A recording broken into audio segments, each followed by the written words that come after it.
Bien, bonjour à tous. Vous allez bien? Je suis très heureux de vous voir, d'être avec vous ce matin.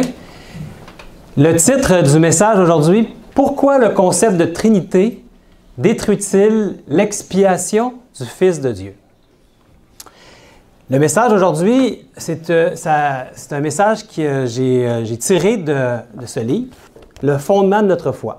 C'est une étude que le pasteur Alan Stump a faite. Je ne sais pas s'il y en a qui ont déjà lu ce livre. Si vous ne l'avez jamais lu, je vous le conseille vivement.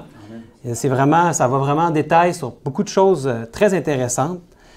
En tout cas, je vous encourage à prendre ce livre. Peut-être qu'il y en a que ça décourage parce que c'est un livre assez volumineux, il y a beaucoup de choses, mais tranquillement, c'est vraiment une étude vraiment bien faite. Donc, pour débuter ce message, pour essayer de comprendre, répondre à cette question, on va regarder ce qu'un des pionniers de l'Église adventiste a déclaré ou a dit. Ça date en 1856. Si on pense à un des pionniers de l'Église adventiste, à qui on pense? Ellen White, mais aussi son mari, James White. James White était le premier président, si je ne me trompe pas, de la Conférence générale à l'époque. Et il y a eu des révélations de Dieu à un moment donné aussi pour la distribution de littérature, de brochures. Et il a vraiment été un instrument puissant pour Dieu. On va voir qu'est-ce qu'il a écrit dans le Review and Herald. À ce moment-là, en 1856, il écrivait dans la revue Review and Herald. Donc, qu'est-ce qu'il a dit? C'est lui ici. Il dit « Le mystère de l'iniquité commença à œuvrer dans l'Église du vivant de Paul. Il finit par étouffer la simplicité de l'Évangile et corrompit la doctrine de Christ. C'est alors que l'Église alla dans le désert. Martin Luther et d'autres réformateurs se levèrent par la force de Dieu et par la parole et par l'Esprit, firent de grands pas dans la réforme. Le plus grand défaut que l'on peut reprocher à la réforme, c'est que les réformateurs ont cessé de réformer. S'ils avaient poursuivi et persévéré jusqu'à l'abandon des derniers vestiges de la papauté tels que l'immorté naturelle de l'âme, l'aspersion, la Trinité et l'observance du dimanche, l'Église serait maintenant affranchie de ses erreurs non bibliques. » Donc, j'ai mis en rouge deux éléments là, qui vont être utiles pour notre message aujourd'hui. La Trinité, qui sont des erreurs non bibliques. Donc, Paul, lui, c'était le leader de l'Église. À l'époque, l'Église adventiste, les gens sortaient de leurs différentes dénominations et avaient beaucoup de choses qui réformaient dans leur vie et dans leurs croyances surtout. Et une des choses qui vient de l'Église catholique romaine, c'était l'erreur non biblique de la Trinité. Il y a plusieurs raisons pour rejeter la Trinité. Mais l'argument principal était que la doctrine, selon ce qu'ils amenaient eux, que cette doctrine-là était subversive à l'expiation. Subversive, ça veut dire quoi? Contre. Ou on peut dire que ça détruit l'expiation. Qu'est-ce que l'expiation, vous allez me dire? Peut-être si on n'est pas familier avec les mots bibliques. On dit que Jésus est une victime expiatoire. Ça veut dire que c'est une personne qui est sacrifiée pour expier une faute collective. Expier, ça veut dire subir une conséquence douloureuse de quelque chose dont on se sait coupable, en être puni. Expier ta faute. Jésus est devenu une victime expiatoire. Alors que lui, il n'était pas coupable de rien, mais il a pris la culpabilité de nous tous. L'expiation. Donc, l'affirmation est que le concept de Trinité détruit l'expiation. Puis, souvenez-vous, on prendrait peut-être les questions à la fin, à moins que c'est vraiment rapide. On peut-tu transformer le mot expier par repentance, finalement? Réduire la repentance, c'est pas la même chose? Non, pas vraiment, parce qu'expier, c'est la faute, c'est pour payer, c'est ça, payer pour la faute. Soit sa propre faute, mais dans ce cas-ci, Jésus a payé pour, même une faute que lui n'avait pas commise, mais au nom de toute l'humanité. Oui.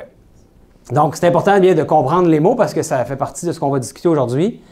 Et il faut se souvenir que le mouvement adventiste était fondé sur une révélation plus grande et plus profonde, une plus grande explication que jamais dans le passé par rapport à l'expiation. Dans la tragédie des siècles, Mme White dit justement que le texte biblique ayant été le plus que tout autre, la fondation et la colonne centrale de la foi adventiste était la déclaration que quand on devient adventiste, on connaît tous, 2300 soirs et matins, puis le sanctuaire sera purifié. Parce que c'est là qu'ils ont compris beaucoup des événements prophétiques. Puis qu'est-ce que Dieu allait faire à la fin dans le jugement qui allait commencer en 1844 et l'expiation. Donc, tout ce qui est subversif à l'expiation est subversif au mouvement adventiste, en fait. Détruit le mouvement adventiste. La raison pour laquelle la Trinité était considérée comme subversive à l'expiation impliquait le fait qu'elle dégradait la dignité du sacrifice et donc la puissance de l'expiation. C'est ce qu'on va voir aujourd'hui. Donc, premièrement, on ne peut pas réaliser la grandeur de la loi de Dieu sans apprécier la grandeur du sacrifice nécessaire à en expier la transgression. L'importance de toute loi est révélée par le sacrifice nécessaire à expier sa transgression. Tu fais une transgression contre une loi, bien, tu t'en vas en prison, ou tu es la peine de mort. Donc, on comprend l'importance de la loi par le sacrifice qui va être nécessaire pour expier cette transgression. Si la loi de Dieu est d'une nature si inférieure qu'un sacrifice humain, ou bien même celui d'un ange peut en expier la transgression, bien, la grandeur d'une telle loi est très différente de celle d'une loi exigeant un sacrifice divin. Vous êtes d'accord avec moi? En fait, la différence serait aussi grande que celle qui existe entre une créature et le Créateur.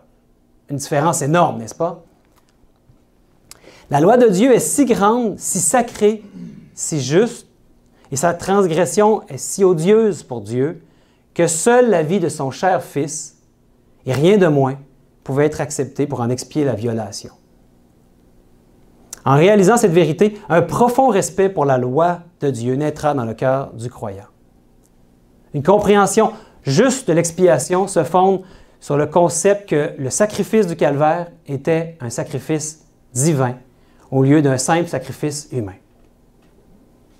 Si on croit à Dieu le Fils, comme dans la fausse doctrine de la Trinité, où des fois on entend la deuxième personne de la divinité comme étant Jésus, alors il ne peut s'agir que d'un sacrifice humain. Mais les Écritures nous enseignent que c'était le Fils de Dieu qui est mort sur la croix. La vérité selon laquelle le Fils divin de Dieu mourut sur la croix, c'était au centre des enseignements de Paul. Écrivant aux Corinthiens, il a affirmé ce qu'on a lu juste avant. « Pour moi, frères, lorsque je suis allé chez vous, ce n'est pas avec une supériorité de langage ou de sagesse que je suis allé vous annoncer le témoignage de Dieu, car je n'ai pas eu la pensée de savoir parmi vous autre chose que Jésus-Christ et Jésus-Christ crucifié. » Comment se fait-il que Paul ait autant insisté sur la mort du Christ à la croix? Paul et beaucoup d'autres écrivains ont mentionné plusieurs sujets sur l'incarnation de Jésus, sa vie, sa résurrection, son ascension, son ministère comme grand prêtre. Mais l'accent par Paul et par plusieurs autres auteurs de la Bible, du Nouveau Testament surtout, a été sur la croix. Ça ne signifie pas que les autres parties du plan du salut sont moins importantes ou nécessaires que les autres. C'est comme dans un corps humain, si vous enlevez un organe, il y a un problème. On a besoin de tous les organes, on a besoin de toutes les composantes du plan du salut. Mais l'accent a été mis sur la croix, plus que tout. Pourquoi? Et il y a peut-être vous connaissez Whelan et Short en 1950, eux qui ont ramené le message de 1888. Ils ont également amené l'élément suivant. Ils disaient que c'était parce que par la mort de Christ, Dieu le Père pouvait briser et gagner les cœurs des pécheurs et ainsi les réconcilier avec lui. La croix est le moyen choisi par Dieu pour parler au cœur de l'homme d'une manière inégalable. Non seulement elle répond aux exigences d'une loi transgressée, mais elle illustre l'amour de Dieu et de son cher Fils pour l'homme pécheur. tous ceux aujourd'hui qui se réclament chrétiens, et même parmi d'autres religions, ont déjà entendu parler de la croix. Mais est-ce que nous avons réellement étudié la croix et les événements qui se rattachent à ce qui s'est passé à la croix? Quand on parle de la croix, en fait, on parle de quoi? On parle de la mort de Jésus-Christ. Que s'est-il réellement passé au calvaire? Dans ce message, on va étudier 3 points principaux, 3 questions qu'on va se poser. Je les ai mis à l'écran. Jésus mourut-il en totalité? Premier volet. Deuxième volet, comment le Fils de Dieu put-il mourir s'il était divin? Une bonne question. Troisième point, si Christ mourut totalement, comment vit-il pour intercéder en notre faveur? Ça va être notre plan de notre étude. Donc, on commence par Jésus mourut-il en totalité? Aujourd'hui, notre monde est très fragmenté et divisé, hein, plus que jamais. Il y a toutes sortes de courants, il y a toutes sortes de personnes et de genres, et bon, vous comprenez ce que je veux dire. Mais qu'est-ce qui relie tous les êtres humains de cette terre? Bien, nous sommes des pécheurs. Ça nous relie tous. Peut-être qu'il y en a un seul qui n'a pas péché, c'est Jésus, mais tous les autres sont des pécheurs. Paul nous dit dans Romains 3, « Tous ont péché, sont privés de la gloire de Dieu. » C'est un fait biblique. Et si on met ça en lien avec le verset le plus connu de la Bible, « Car Dieu a tant aimé le monde qu'il a donné son seul Fils engendré », c'est la version King James, « afin que quiconque croit en lui ne périsse point, mais qu'il ait la vie éternelle. » Dans ces 2 versets-là, on voit que Christ fut offert, était donné, fut offert, pour une classe de personnes, les pécheurs. Nous tous. Personne ne fait exception à ça. Au cœur de son message sur la justification, tel qu'il est trouvé dans Romains, Paul témoigne dans Romains 5. Car lorsque nous étions encore sans force, Christ, au temps marqué, est mort pour des impies. À peine mourrait-on pour un juste. Quelqu'un peut-être mourrait pour un homme de bien, mais Dieu prouve son amour envers nous, en ce que, lorsque nous étions encore des pécheurs, Christ est mort pour nous. Paul affirme que Christ est mort et qu'il est mort pour ceux qui haïssaient son Père, alors que nous étions encore des pécheurs. Et alors qu'on le haïssait, il est mort pour nous. Et alors qu'il écrivait aux Corinthiens, Paul déclare également, « Je vous ai enseigné avant tout, comme je l'avais aussi reçu, que Christ est mort pour nos péchés selon les Écritures. » 2 choses riches de sens dans les enseignements de Paul.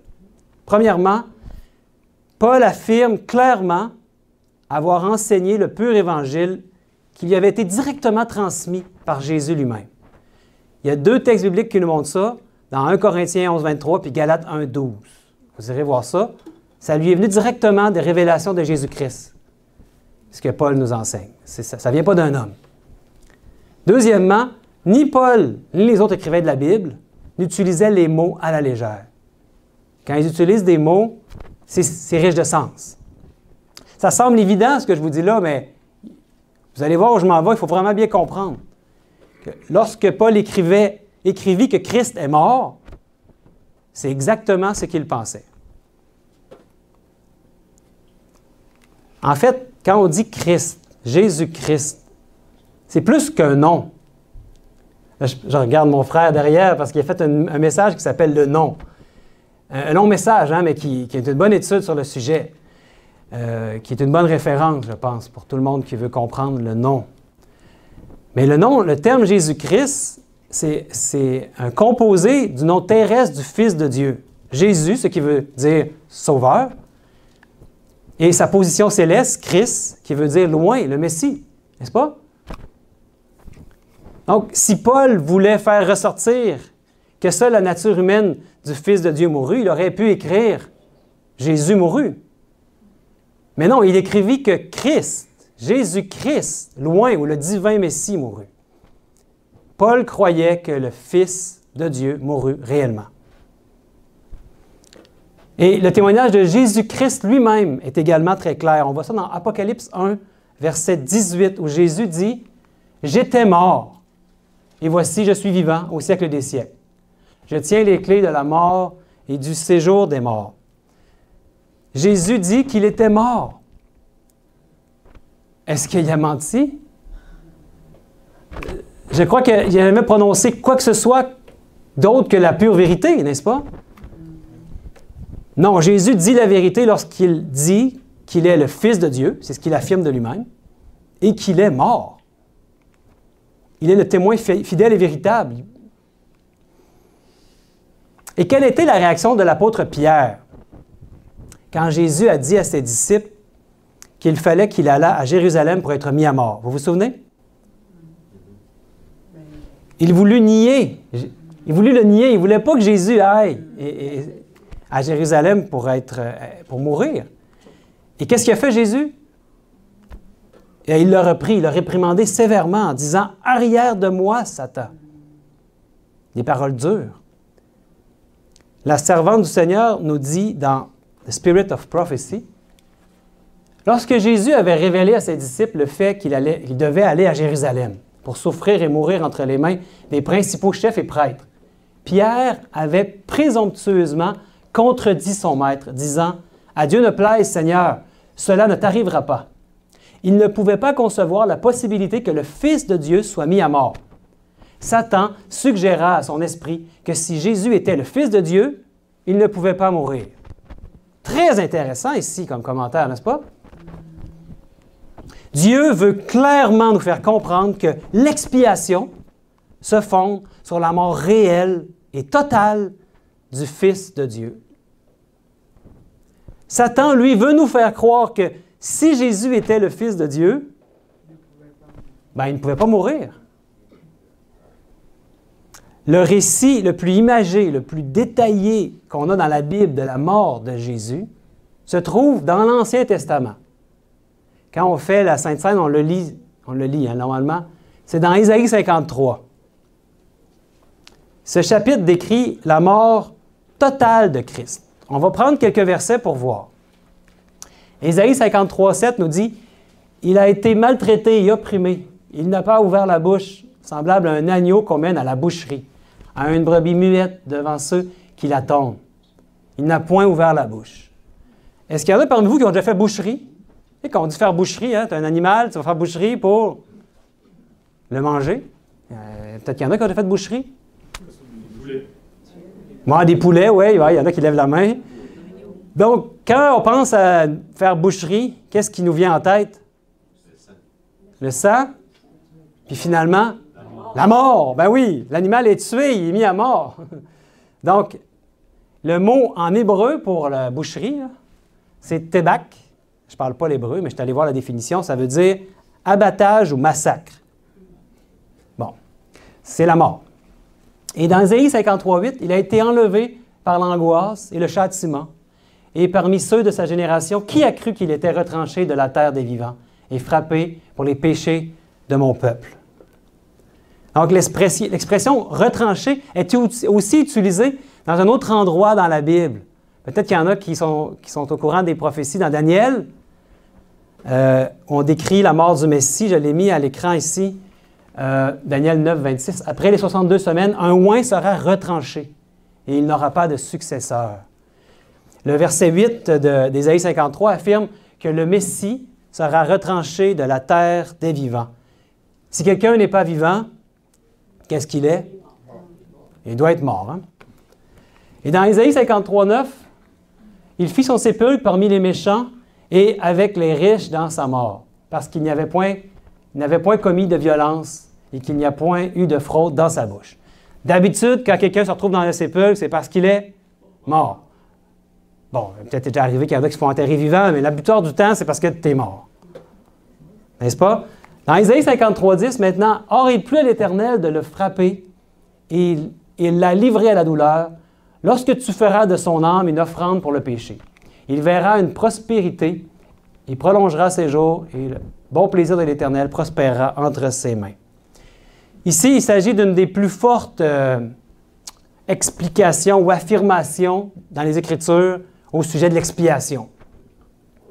Parmi tous les peuples qui devraient pouvoir en saisir l'importance, je pense que les adventistes du 7e jour, avec la compréhension qu'on a du mot âme dans la Bible, devraient être les premiers à comprendre. Il y en a peu qui comprennent l'emploi du terme âme dans la Bible. L'âme, c'est l'être vivant, le corps avec l'esprit, un être entier. C'est ça que la Bible nous dit. Ce n'est pas quelque chose qui sort de notre corps puis qui est le côté spirituel. Après la Bible, c'est un être vivant. Donc, la parole de Dieu ne dit pas que le Messie donnerait son corps humain en offrant, mais son âme, complet, totalement. Et le terme hébreu pour âme, c'est nefesh. Nefesh, il réfère à l'être entier, tout ce qui vit et qui respire. Ésaïe 53, 11, 12. Il jouira du travail de son âme, il en sera rassasié. Mon serviteur juste en justifiera beaucoup par sa connaissance, car il portera leurs iniquités. C'est pourquoi je lui donnerai son partage parmi les grands. Il partagera le butin avec les puissants, parce qu'il a répandu son âme dans la mort, qu'il a été mis au nombre des méchants, qu'il a porté les péchés d'un grand nombre et intercédé pour les pécheurs. Nous avons là une claire allusion à la libation qui était répandue pour signifier un sacrifice total et complet. La parole dit que Jésus a répandu son âme dans la mort. Ici encore, le mot « âme » provient du mot hébreu « nefesh ». Et le mot traduit par « mort », c'est « mavet », est issu du mot traduit par « moura » dans Ézéchiel 18,4, où nous lisons que l'âme qui pêche, c'est celle qui mourra. La mort que mérite le pécheur. Vous savez, c'est quoi la mort que mérite le pécheur?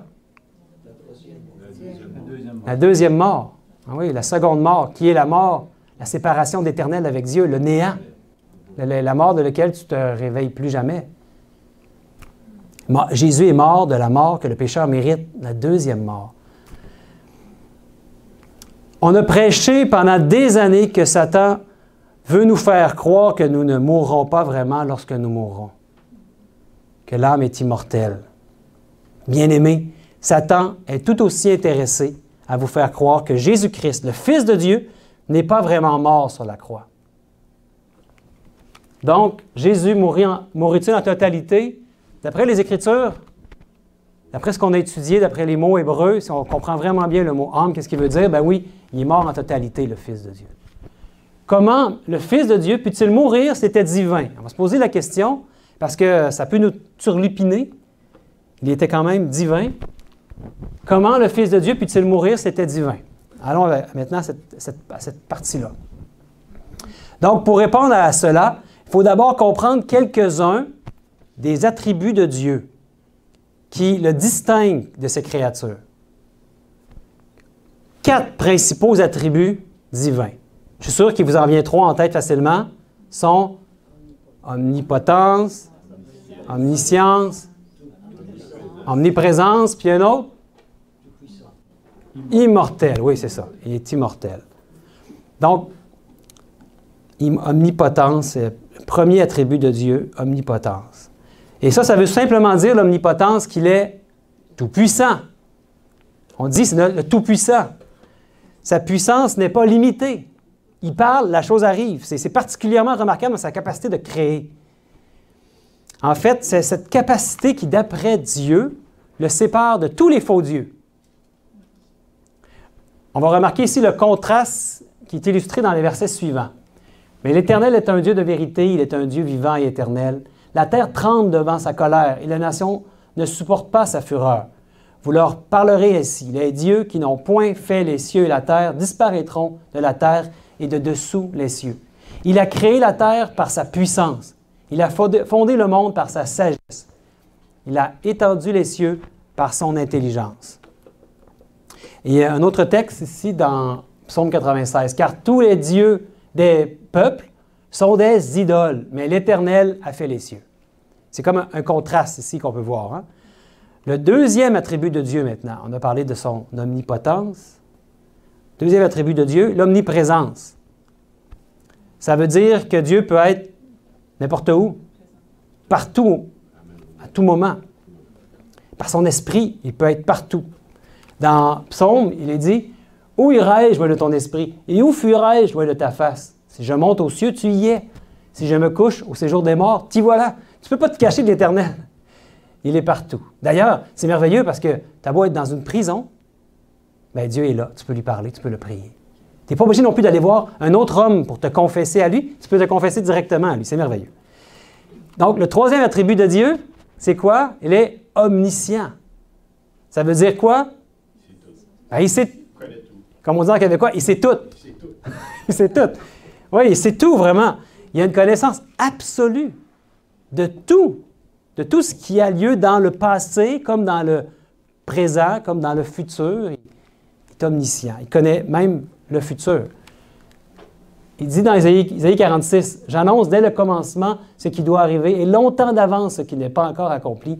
Je dis, mes arrêts subsisteront et j'exécuterai toute ma volonté. » Donc, Dieu est omniscient. Le quatrième attribut de Dieu est qu'il est intrinsèquement immortel. Cela veut dire qu'il n'est pas sujet à la mort. Et c'est également la propriété exclusive de Dieu. Dans 1 Timothée 1,17, « Au roi des siècles, immortel, invisible, à Dieu,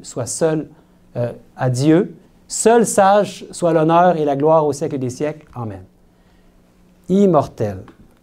Et dans 1 Timothée 6,16, « Qui seul possède l'immortalité, qui habite une lumière inaccessible, que nul homme n'a vu ni ne peut voir, à qui appartiennent l'honneur et la puissance éternelle. Amen. » Inspiré de Dieu, l'apôtre Paul écrivit au sujet de Christ, Philippiens 2, lequel, existant en forme de Dieu, n'a pas regardé comme une proie arrachée d'être égal avec Dieu, mais il s'est dépouillé lui-même en prenant une forme de serviteur et en devenant semblable aux hommes.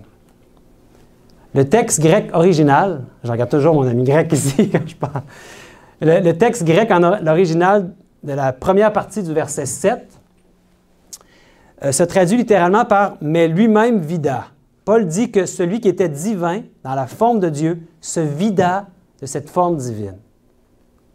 En d'autres termes, Christ s'est vidé des attributs divins lors de l'incarnation et accepta les principaux attributs d'un serviteur ou d'un esclave, devenu semblable aux hommes en forme de serviteur.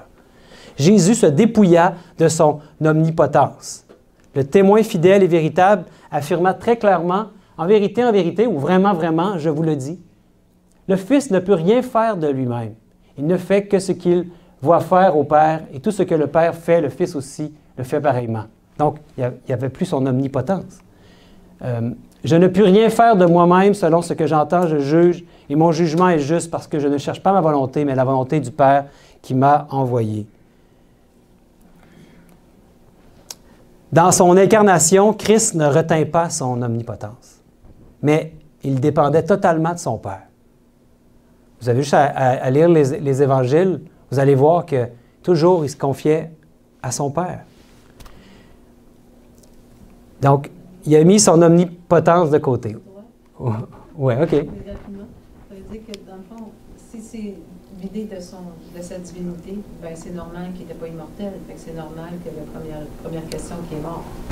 Oui, c'est ce qu'on va arriver à voir. Dans le fond, il a tout mis de côté, il s'est dépouillé de ses attributs divins, dont les 4 attributs, dont l'immortalité aussi. On y vient. Donc, ça va nous aider à comprendre qu'est-ce qui s'est passé à la croix. C'est vraiment important parce que la croix, c'est le point central des évangiles. Il faut comprendre qu'est-ce qui s'est passé là. Donc, son omnipotence, il s'en est dépouillé, il dépendait de son Père. Mais il a aussi mis de côté son omniprésence. Et ça, on n'a pas besoin de regarder beaucoup dans les Écritures. Une lecture superficielle même des Écritures, on voit très bien que Jésus accepta les restrictions physiques d'un corps humain, de l'humanité. C'est l'une des raisons pour lesquelles Jésus dit qu'il était avantageux qu'il s'en aille afin que le Consolateur puisse venir.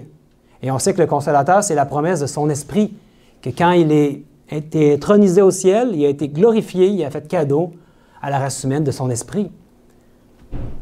Parce que lui était limité dans son corps humain. Il avait mis de côté, il s'était dépouillé de cet attribut-là. Christ a mis de côté aussi son omniscience.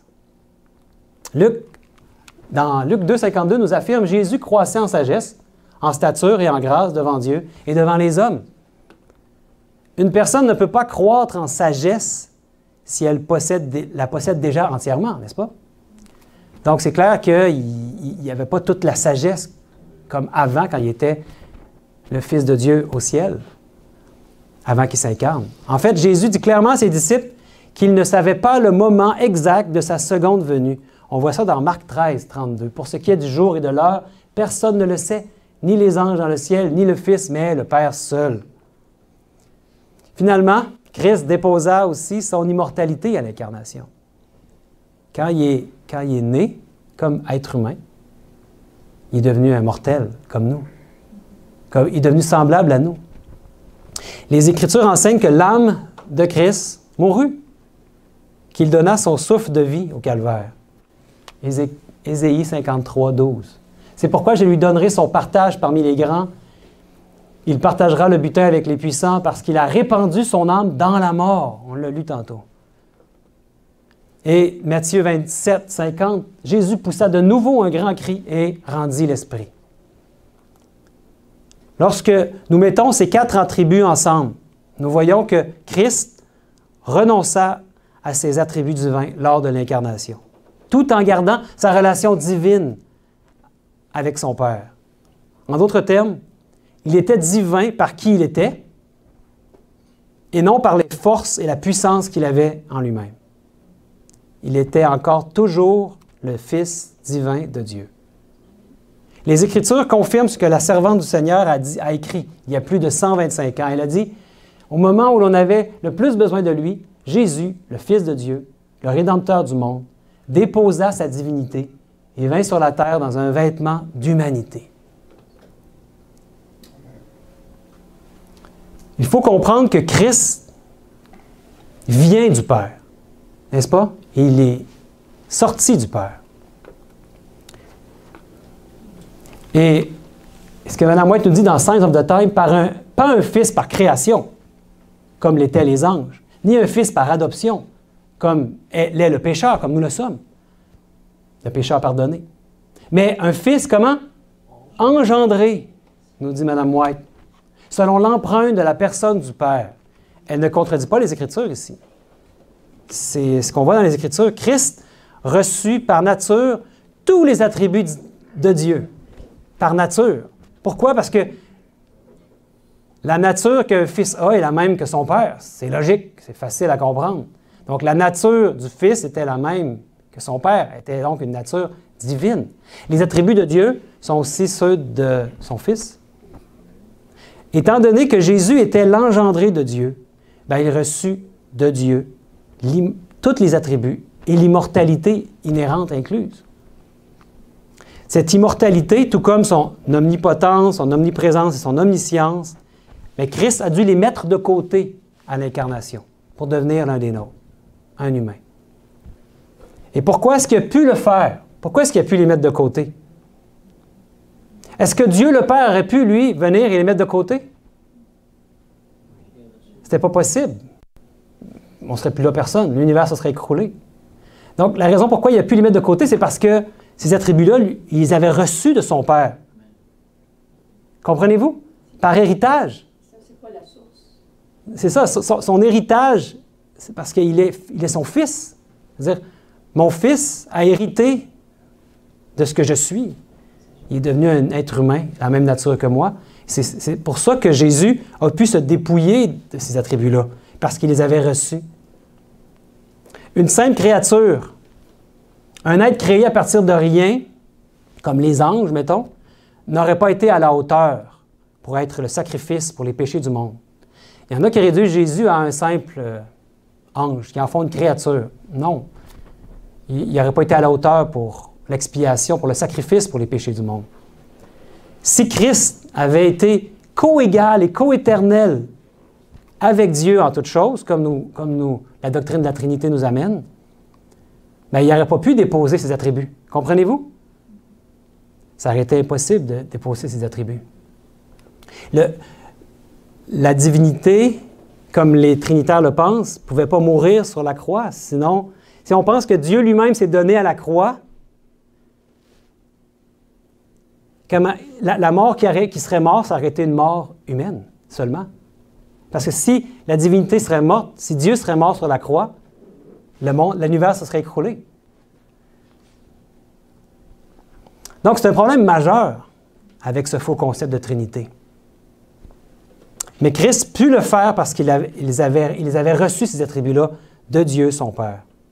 Jésus-Christ a déposé ces attributs divins et revêti notre humanité. Mais il n'a jamais délaissé son autorité divine, parce qu'il était toujours le Fils de Dieu. On va voir un exemple de ça dans Luc, un passage, et aussi dans un passage de l'Esprit de prophétie. Dans Luc, il dit, « Le diable, l'ayant élevé, lui montra en un instant tous les royaumes de la terre. Et lui dit, « Je te donnerai toute cette puissance et la gloire de ces royaumes, car elle m'a été donnée, et je la donne à qui je veux. Si donc tu te prosternes devant moi, elle sera toute à toi. » Jésus lui répondit, « Retire-toi de moi, Satan, car il est écrit, « Tu adoreras le Seigneur ton Dieu, et tu le serviras lui seul. » Retire-toi de moi, Satan. Est-ce que vous sentez l'autorité du Fils de Dieu dans ça? Et qu'est-ce qu'il a fait, Satan? Il s'est retiré. Parce qu'il y a l'autorité divine dans les paroles de Jésus à ce moment-là. Et Mme White nous dit, il présenta le monde au Christ tel un spectacle des plus éblouissants et des plus enchanteurs. Mais Christ voyait ce que Satan essayait de cacher à ses yeux, chose qu'il se flattait d'avoir faite. Christ n'avait pas échangé sa divinité contre l'humanité, mais il avait revêtu sa divinité de l'humanité. Et il donna à Satan la preuve qu'il avait demandée. Il lui montra qu'il était le Fils de Dieu.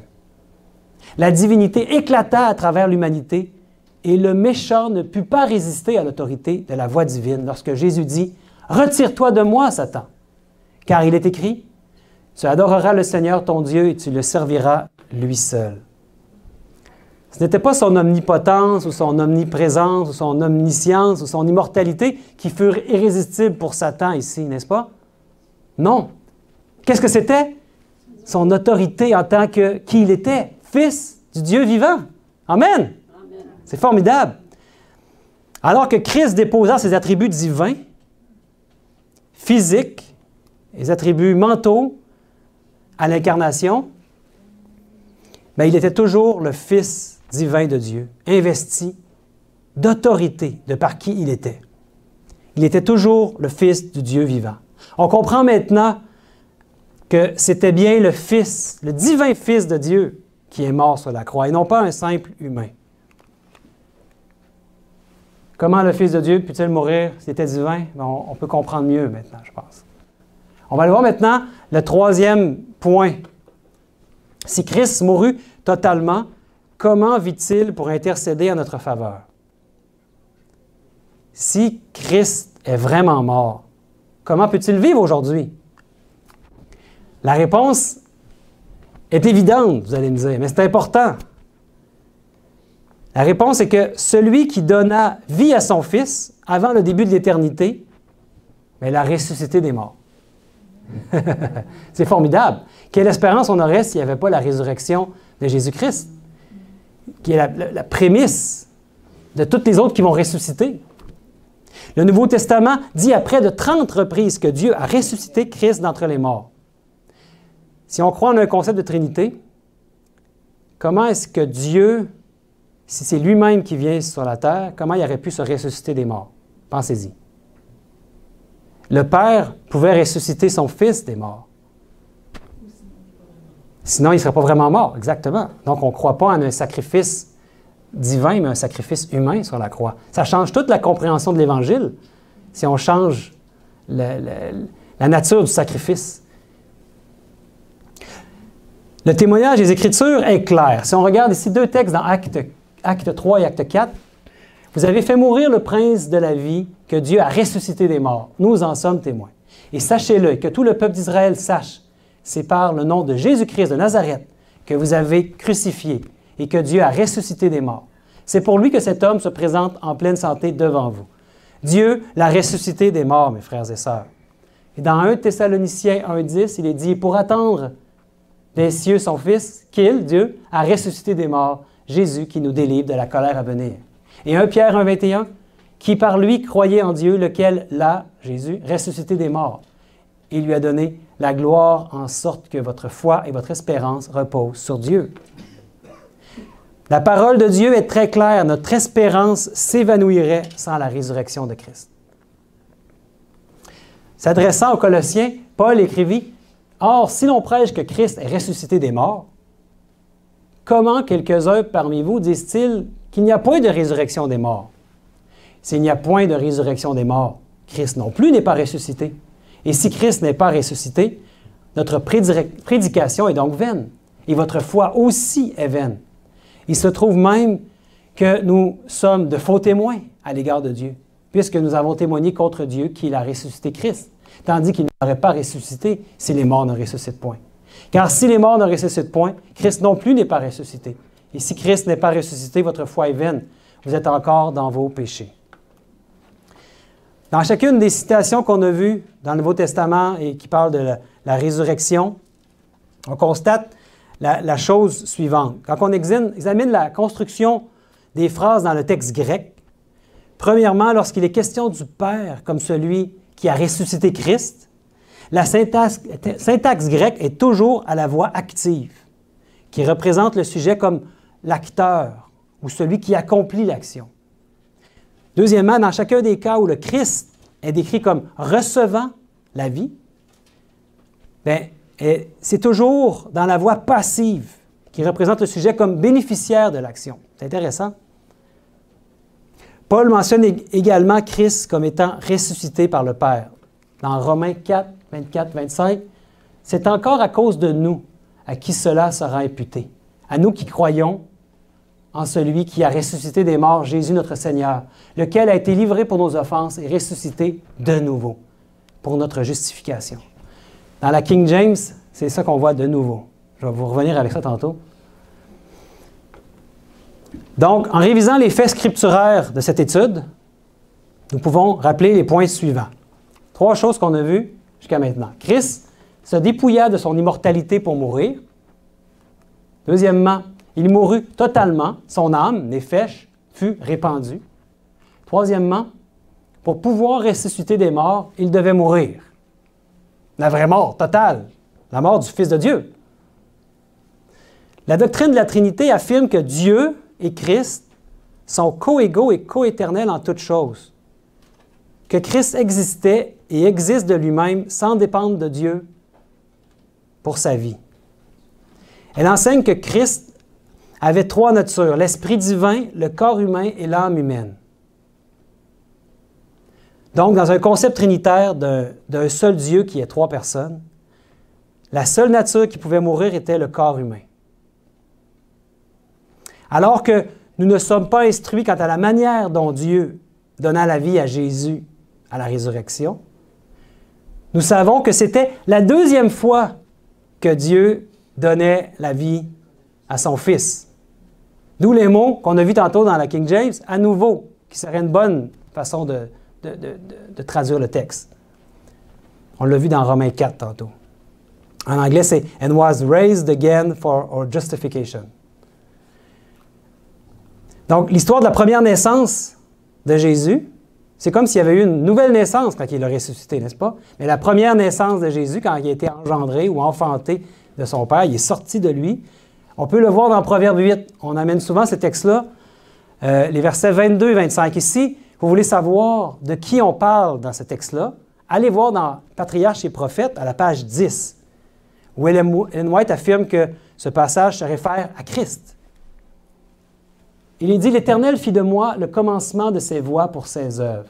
Il m'a établi avant que le temps soit au commencement, avant de faire la terre, même avant de faire l'abîme, avant que les sources d'eau ne jaillissent, avant que les montagnes fussent affermies et avant toute colline. Il m'a enfanté. » Le mot traduit par « temps », avant que le temps commence, au verset 23, signifie une période de temps indéfiniment longue ou une éternité. Dieu a enfanté son Fils avant le temps, avant l'éternité, et donna à son Fils, celui qui a donné à Jésus-Christ, son esprit. C'est intéressant parce que souvent on dit Mais Dieu est en dehors du temps. Il n'y a aucun maître, Dieu. Même le temps, il est maître du temps. Il a créé le temps. Ça nous dépasse, là, notre entendement. Mais c'est avant que le temps soit créé. C'est pour ça qu'on dit que c'est un temps qui remonte au temps éternel. Pour nous, c'est comme l'éternité de penser à la naissance de Christ. Ça dépasse l'entendement. Mais il y a un moment où est-ce que Dieu a engendré son Fils. Comment ça s'est passé? Je ne sais pas. C'est ce que la Bible nous révèle. Moi, je crois ce que les Écritures me révèlent comme elles le disent. Puis c'est important de le comprendre. Parce que tout le reste du plan du salut de l'Évangile repose sur ce fondement-là. Savoir, de comprendre qui est Christ, le Fils de Dieu. Et ça ne diminue pas de rien d'être le Fils de Dieu. Est-ce que mon Fils est plus inférieur que moi? Je veux dire, Dieu est le premier. C'est en ça qu'il est supérieur, on pourrait dire, parce qu'il est le premier. Il est plus grand que lui, nous dit la Bible, parce qu'il est le premier. Et le Fils va toujours tout soumettre à son Père. Pour toujours. Il a toujours tout soumis à son Père. Parce qu'un fils sur cette terre, c'est ce qu'il fait toujours. Il se soumet à son Père. Normalement, un vrai fils qui va se soumettre vraiment, qui va agir de façon correcte. Et le Fils agit toujours de façon correcte. Et il est soumis à son Père. Donc Dieu a enfanté son Fils avant le temps, avant l'éternité. Puis il a donné à Christ son esprit. À sa mort, Jésus remit. Qu'est-ce qu'il a remis à sa mort? Son esprit. À qui il l'a remis? À son Père. Il lui a remis son esprit. Je te remets entre les mains mon esprit. C'est pourquoi Dieu, son Père, a pu restaurer cet esprit à Christ lors de sa résurrection. En fait, Jésus a décidé d'en faire cadeau de son esprit à nous, la race humaine. Donc, quand Dieu envoie son esprit, il envoie l'esprit de son Fils sur nous. Parce que c'est un esprit de victoire. Il a marché dans nos souliers. Il a vécu les mêmes luttes que nous. Cet esprit-là peut nous donner la victoire et assurément va nous donner la victoire si c'est lui qui habite en nous par son esprit. Pierre écrit dans 1 Pierre 2, 24, « Lui qui a porté lui-même nos péchés en son corps sur le bois, afin que, morts au péché, nous vivions pour la justice, lui par les meurtrissures duquel vous avez été guéris. » La loi de Dieu avait été brisée par l'homme. Sa pénalité est la mort. Notre espoir de vie éternelle est centré sur Jésus-Christ. Mes frères et sœurs, c'est lui qui a vraiment payé cette peine pour nous.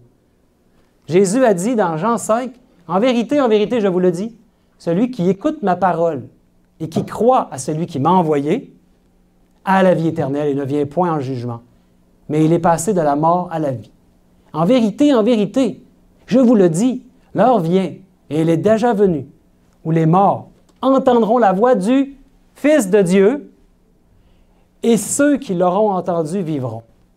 Car comme le Père a la vie en lui-même, ainsi il a donné au Fils d'avoir la vie en lui-même. Et il lui a donné le pouvoir de juger, parce qu'il est le Fils de l'homme. C'est parce qu'il est le Fils de l'homme qu'il peut juger, parce qu'il est devenu l'un des nôtres. Ne vous étonnez pas de cela, car l'heure vient où tous ceux qui sont dans les sépulcres entendront sa voix et en sortiront. Ceux qui auront fait le bien ressusciteront pour la vie, mais ceux qui auront fait le mal ressusciteront pour le jugement. Ceux qui sont dans les sépulcres entendront sa voix et ils sortiront des tombeaux parce que Christ a toujours son autorité. Car il demeure pour toujours le divin Fils de Dieu. Mais le don de Dieu à l'humanité, son unique Fils engendré, quand il dit qu'il a tant aimé le monde qu'il a donné son Fils, est-ce que c'est un don temporaire ou bien permanent? Dans Patriarche, dans Jésus-Christ, Mme White nous dit que ce n'est pas seulement pour porter nos péchés, pour mourir en sacrifice pour nous, qu'il a été donné. Dieu l'a donné pour toujours à l'humanité déchue. Donc Christ n'a pas été prêté, ce n'était pas un prêt, il a été donné. Ce n'était pas temporaire, mais permanent. Quand le texte nous dit qu'il a été donné, on ne peut pas tordre le sens des Écritures. Il est l'un des nôtres pour toujours.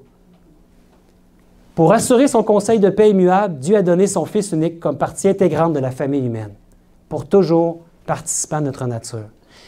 Si lui participe pour toujours à notre nature, ça veut dire que nous participons à sa nature pour toujours.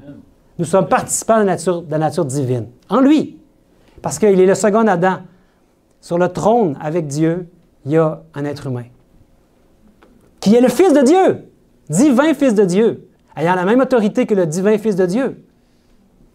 Et Mme White continue aussi, par sa vie, par sa mort, le Christ a fait plus que de simplement réparer les ruines causées par le péché. Satan voulait séparer à jamais l'homme de Dieu. Or, en Christ, nous devenons unis à Dieu plus étroitement que si nous n'avions jamais péché. Wow, formidable! C'est trop! En assumant notre nature, le Sauveur s'est rattaché à l'humanité par un lien qui ne sera jamais brisé, qui subsistera d'âge en âge. Dieu a tant aimé le monde qu'il a donné son Fils unique, c'est pour l'éternité. Amen.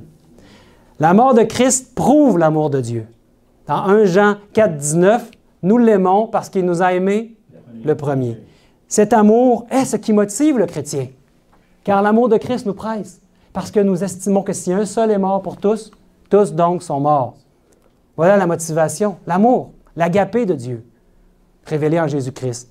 Christ est la révélation parfaite du caractère de Dieu.